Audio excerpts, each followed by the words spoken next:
سیدنا بلال نبی کریم صلی اللہ علیہ وسلم کے مؤذن تھے، اذان دیا کرتے تھے۔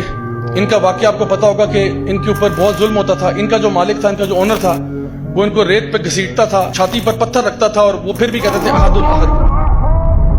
اور جب بعد میں صحابہ نے ان سے پوچھا کہ آپ احد الاحد کیوں کہتے تھے، تو انہوں نے کہا مجھے اس کے علاوہ آتا ہی کچھ نہیں تھا اسلام کے بارے میں، مجھے دین یہی پتا تھا کہ اللہ ایک ہے، بس اس کے علاوہ مجھے دین کا پتہ ہی کچھ نہیں تھا، تو جو پتا تھا بس وہی بولتا تھا۔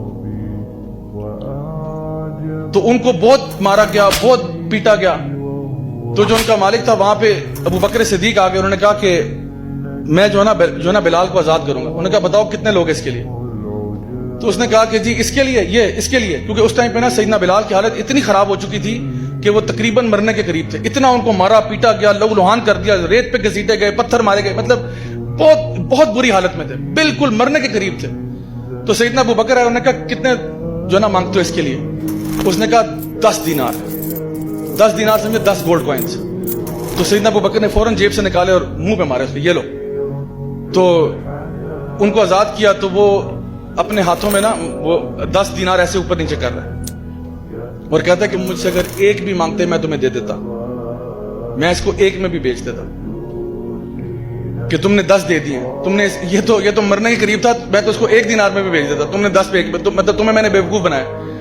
سیدنا ابو بکر کہتے ہیں کہ بیوقوف تم ہو، کیونکہ تم اگر مجھ سے 100 مانگتے میں 100 میں بھی لے لیتا۔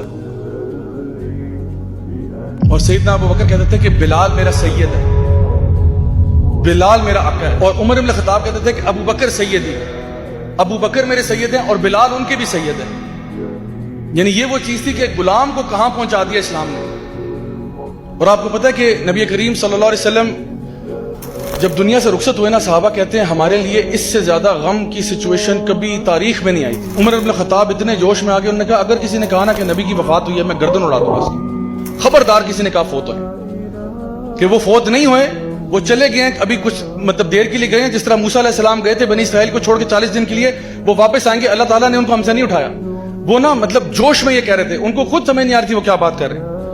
ابو بکر صدیق انہوں نے کہا عمر بیٹھ جاؤ، عمر بیٹھ جاؤ، اور کہا کہ تم میں سے جو شخص اگر تو کوئی نبی کی عبادت کرتا تھا، جان لو کہ نبی فوت ہو چکے ہیں، اور جو کوئی تم میں سے اللہ کی عبادت کرتا ہے، جان لو کہ اللہ الحی ہے لا یموت، اللہ کو موت نہیں آتی۔ تو لوگوں کو بتایا کہ وہ دنیا سے جا چکے ہیں، لیکن اللہ تو ہے نا ہمارے ساتھ، اللہ تو ہے، لائف ول گو آن۔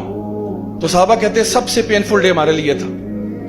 ظہر کی نماز کا وقت آیا، سیدنا بلال نبی کی مسجد پہ چڑھ جاتے ہیں اذان دینے، ایز پر یوزول اذان دینے گئے، اللہ اکبر اللہ اکبر اللہ اکبر اللہ اکبر، اشہد ان لا الہ الا اللہ اشہد ان لا الہ الا اللہ اشہد ان محمد، آگے نہیں بول سکے۔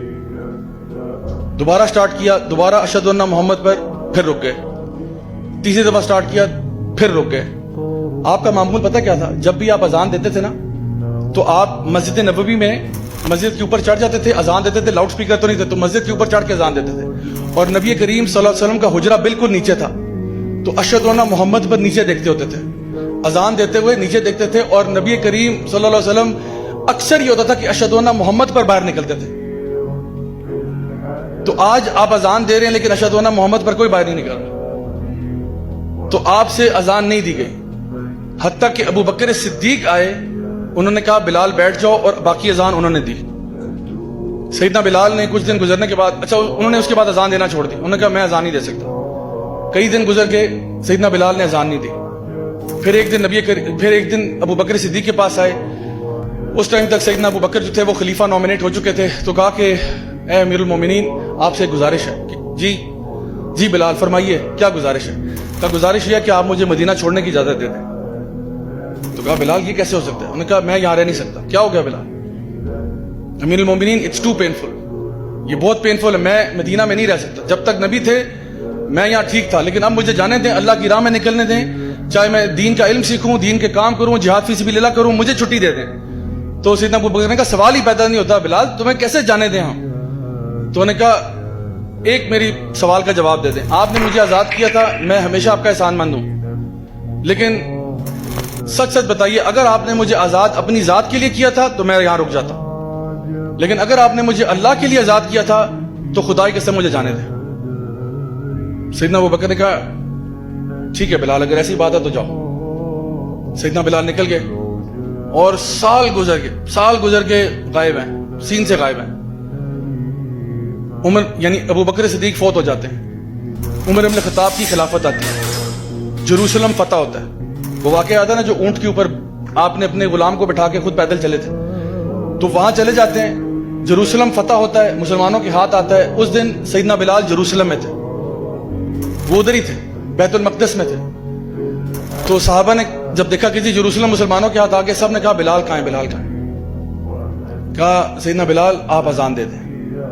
پہلی دفعہ بیت المقدس میں اذان ہو رہی ہے. کہا سیدنا بلال آپ اذان دیں، آپ نبی کے مؤذن ہیں. سیدنا بلال نے انکار کیا، میں نہیں اذان دے سکتا. صحابہ نے بہت پوچھ کیا، پلیز اذان دے دیں، پلیز اذان دے دیں. پھر بڑا دل پر پتھر رکھ کے وہ اوپر کھڑے ہوئے اور اذان دی. اور مورخین لکھتے ہیں کہ جتنے صحابہ وہاں موجود تھے نا، سب کی داڑیاں آنسوؤں سے تر ہو چکی تھی، کیونکہ جب وہ اذان سنی نا اتنے عرصے کے بعد ان کو لگا جیسے نبی واپس آ گئے، نبی کا دور واپس آ گیا. کیونکہ یہ اذان آخری دفعہ نبی جب زندہ تھے تب سنی تھی، جب وہ دنیا میں موجود تھے تب سنی تھی. تو اب دوبارہ سن رہے ہیں تو سب کے دل لرزے ہوئے تھے، سب رو رہے ہیں. اور یہ اعزاز صرف سیدنا بلال کو جو ہے نا حاصل ہے کہ انہوں نے کعبہ میں بھی، مسجد نبوی میں بھی اور بیت المقدس میں بھی پہلی دفعہ اذان دی، تینوں جگہ. اور یہ تین مقدس ترین جگہ ہیں جہاں پہ تینوں پہ آپ نے اذان دی ہوئی. اچھا اس کے بعد کیا ہوا، آپ اذان دی، آپ بھی ایموشنل ہو گئے، ظاہری بات ہے. آپ وہاں سے نکل کے ڈماسکس چلے گئے، سیریا چلے گئے. سیدنا بلال سیریا چلے گئے ڈماسکس میں. کئی عرصہ وہاں گزر گیا. ایک دن کہتے ہیں رات کو میری خواب میں نبی کریم صلی اللہ علیہ وسلم آئے اور کہتے ہیں کہ بلال کیا ناراض ہو میرے سے، اتنا عرصہ گزر گیا تم آئے نہیں مدینہ. تو سیدنا بلال کہتے ہیں کہ مجھ سے رہا نہیں گیا، میں نے نہ ادھر دیکھا نہ ادھر دیکھا، کچھ نہیں دیکھا، میں بس بھاگا مدینے کی طرف کہ اب تو نبی خواب میں آ گئے. کہتے میں مدینہ پہنچا، سیدھا روضہ رسول پر گیا اور کہا کہ میں آ گیا ہوں یا رسول اللہ، میں آ گیا ہوں واپس. اور کہا کہ میں آپ کو نہیں بھولا، میں آپ پر درود بھیجتا ہوں، آپ پر سلام بھیجتا ہوں، آپ کے فیملی کے لیے دعائیں کرتا ہوں، میں آپ کو نہیں بھولا. اچھا آپ وہاں پہ روضہ رسول پہ ہیں، رو رہے ہیں. اتنی دیر میں نا کسی نے جا کے یہ خبر سیدنا حسن اور حسین رضی اللہ عنہما کو دے دی کہ بھئی سیدنا بلال آئے. میں کیونکہ کسی کو بتا کے تو آئے نہیں تھے، یہ پہلے سے اعلان تو کروایا نہیں تھا کہ میں مدینے جا رہا ہوں، وہ تو بس اٹھے اور بس پہنچ گئے. تو سیدنا حسن اور حسین نے دونوں نے ہاتھ پکڑ کے کہا کہ سیدی آج اذان آپ دیں گے. اور آپ یقین کریں کہ اتنے عرصے بعد سیدنا بلال نے مدینہ میں اذان دی. اور مورخین اور محدثین لکھتے ہیں کہ کوئی ایک آنکھ بھی اس دن آنسوؤں سے خالی نہیں تھی. لوگوں نے جب اذان سنی نا انہوں کو لگا جیسا کہ نبی کریم صلی اللہ علیہ وسلم مدینہ واپس آ گئے. آپ سوچیں کہ یہ وہ صحابہ ہیں جو نبی پر جانے دیتے تھے، یہ وہ لوگ ہیں جو سٹرینجرز تھے، یہ وہ لوگ ہیں جو اپنے دین پر قائم تھے. اور اللہ رب العزت نے ہمارے لیے یہ بات بتا دی ہے کہ قل ان کنتم تحبون اللہ فاتبعونی یحببکم اللہ ویغفر لکم ذنوبکم. کیا تم اللہ سے محبت کا دعویٰ کرتے ہو تو پیارے نبی کی اتباع کرو، نبی کی پیروی کرو. اور آپ اگر صحابہ کی زندگی اٹھا کے دیکھیں، آپ یقین کریں ہمیں اپنے اعمال پہ شرم آتی ہے کہ ہمارے کیا اعمال ہیں، صحابہ کا طرز عمل کیا تھا، کتنی نبی سے محبت کرتے تھے. لیکن ایک خوشی کی بات یہ ہے کہ نبی نے فرمایا تھا کہ جو جس سے محبت کرتا ہوگا اسی کے ساتھ اٹھایا جائے گا. صحابہ کہتے ہیں جس دن ہم نے یہ حدیث سنی نا، ہمارے لیے وہ دن ہمارا عید کا دن تھا. یعنی اس دن ہماری عید تھی، کیونکہ اور ہماری خطائیں اپنی جگہ، ہمارے گناہ اپنی جگہ، ہمارے مسئلے اپنی جگہ، لیکن ہمیں رائی برابر بھی شک نہیں تھا کہ ہم نبی کریم صلی اللہ علیہ وسلم سے محبت کرتے ہیں. ہمیں یقین تھا کہ ہماری محبت نبی کے ساتھ سچی ہے.